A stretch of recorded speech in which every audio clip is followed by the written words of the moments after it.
What is going on, guys? Jack here, and welcome to Monopoly. To some of you, you'll know what's about to happen. To others, you'll be very, very confused. So let me introduce you to the finest club in the Italian third division, Monopoli, 1966. What a year that was for football. Not only in Italy, with Monopoly being founded, but of course with England lifting the World Cup.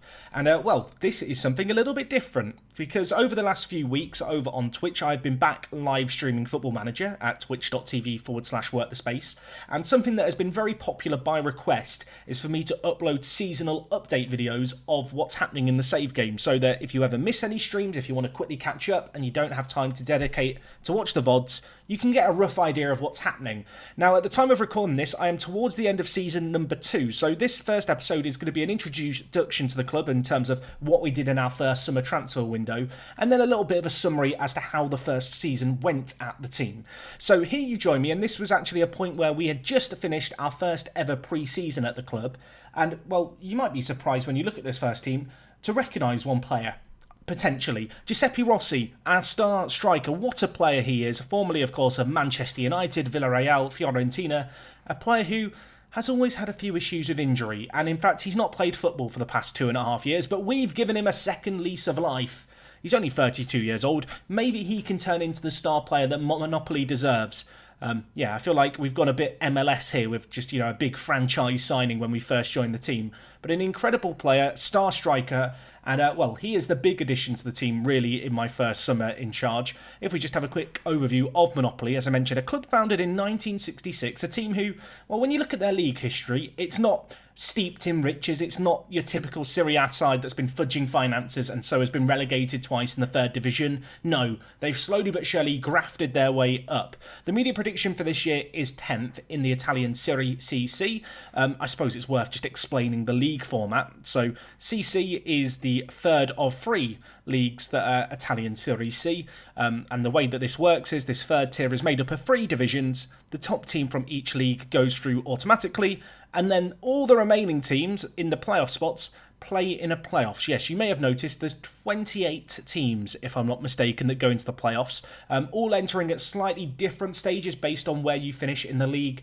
Our board expectation for our first year is a 10th place finish, so they are desperately wanting the playoffs. It's going to be interesting to see how we can go about achieving that. You may have caught on this screen as well, we are in the process of a board takeover, and well, financially, things are okay, but we are just a little over budget right now, which, I don't know, is probably something worth being a little bit wary of.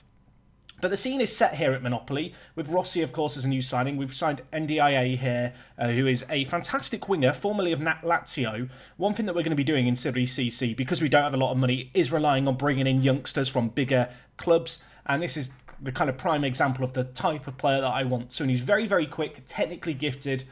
He's naturally a winger, but because of how we're going to be approaching things, he is going to be playing as a striker alongside Giuseppe Rossi. In behind them, Fella is one of the best talents who starts at Monopoly, not a new signing. He is, however, one of the biggest earners on a sizable chunk of our budget. You can see here he's lingered around the Serie C and indeed the Serie D for a while, but incredibly well-rounded player. His physicals are nuts. For this level, this is the kind of player that I want in the midfield. He can do a little bit of everything. Our club captain is Ciro Di Franco, who you can see here. He is 30 years old, an incredible leader. Again, he is the highest earner at the club on a lot of money, but he's consistent, loves big matches, ticks a lot of boxes. However, as you will know if you watch plenty of WorkTheSpace, I'm not a fan of players in their 30s, so there will almost inevitably be that shift in terms of getting younger players into the team. So yeah, that's kind of how things started here at Monopoly. A mid-table team, a team that's definitely going to be a bit of a project. I think promotion in the first season is going to be incredibly difficult with only one automatic promotion spot. But we've got Giuseppe Rossi at the wheel. Hopefully he can drive us on our merry way. And let's take a look, shall we, at how Season 1 ended up panning out. Me and Rossi, road trip adventure across Italy. Absolutely loving it.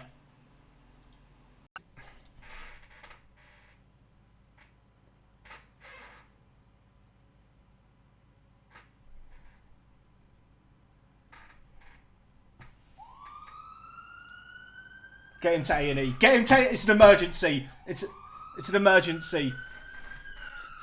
Hold on, Rossi! We're going to get you there, mate! We're gonna get you there, Rossi.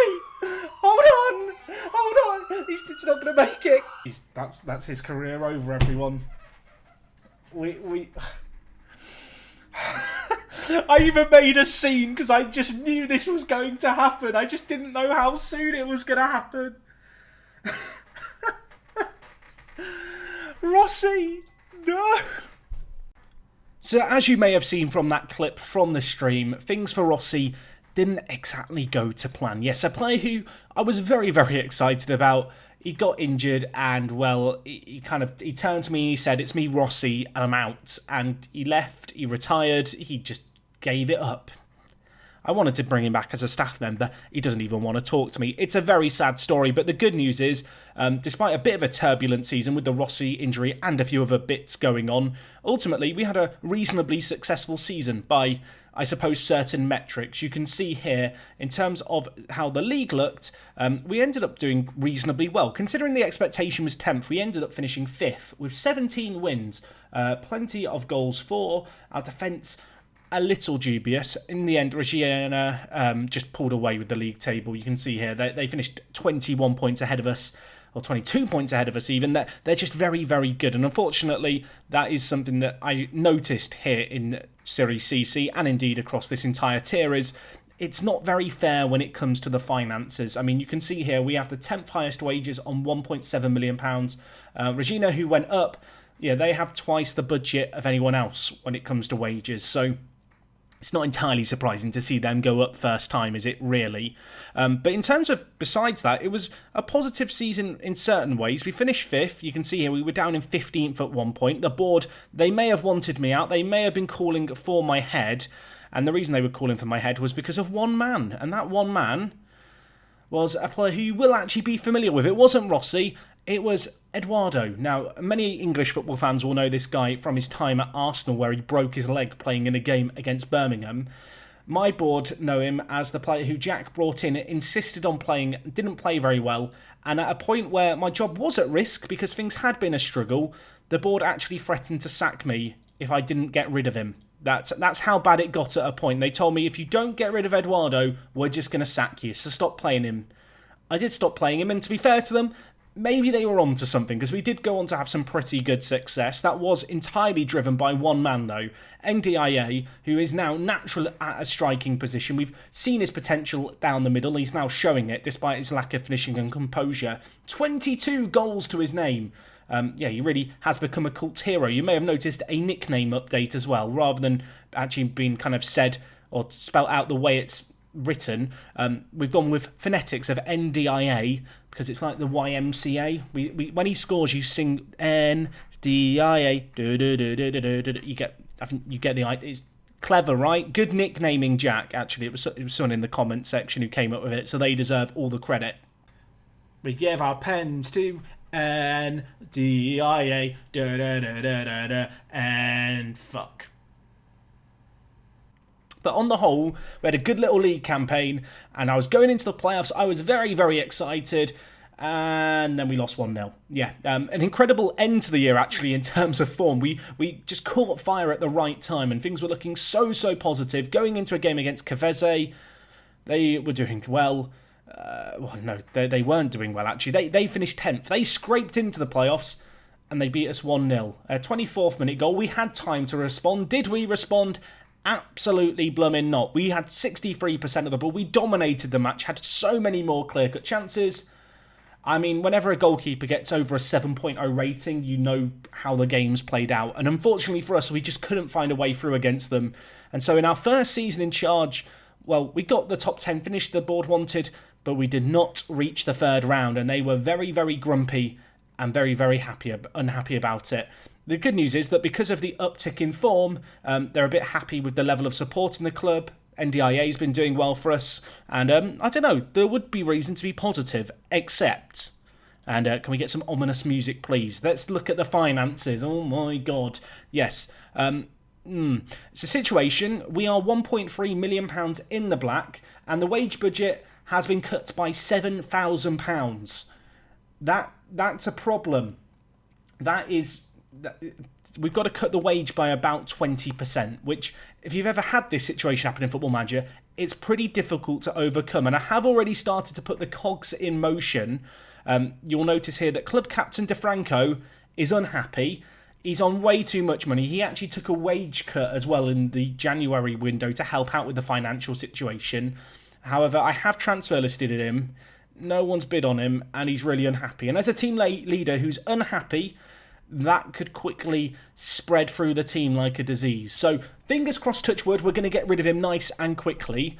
But that's definitely a problem on the horizon. You will also notice the first team has shrunk quite significantly. These are the players whose contracts I chose to renew. If we look at the under-20s, there are loads of players here with contracts expiring who are on not insignificant sums of money, who I do desperately need to get rid of. So that's kind of the ongoing challenge, I suppose, for me going into this new season. What I would say, though, about this first season here at Monopoly is, despite, the disappointment of the playoffs, it has been successful in some ways. And some of the ways that it's been successful are just in terms of working out Serie C. I feel like if you've ever had that situation where you go into a new league in Football Manager, you don't really know exactly what the standards are. You don't know what's expected of you, how good the players need to be, what the budgets are like. And actually, in our first year, we ended up doing quite well considering our pre-season billing. And we have got potential to, I feel like, build off this year going forward.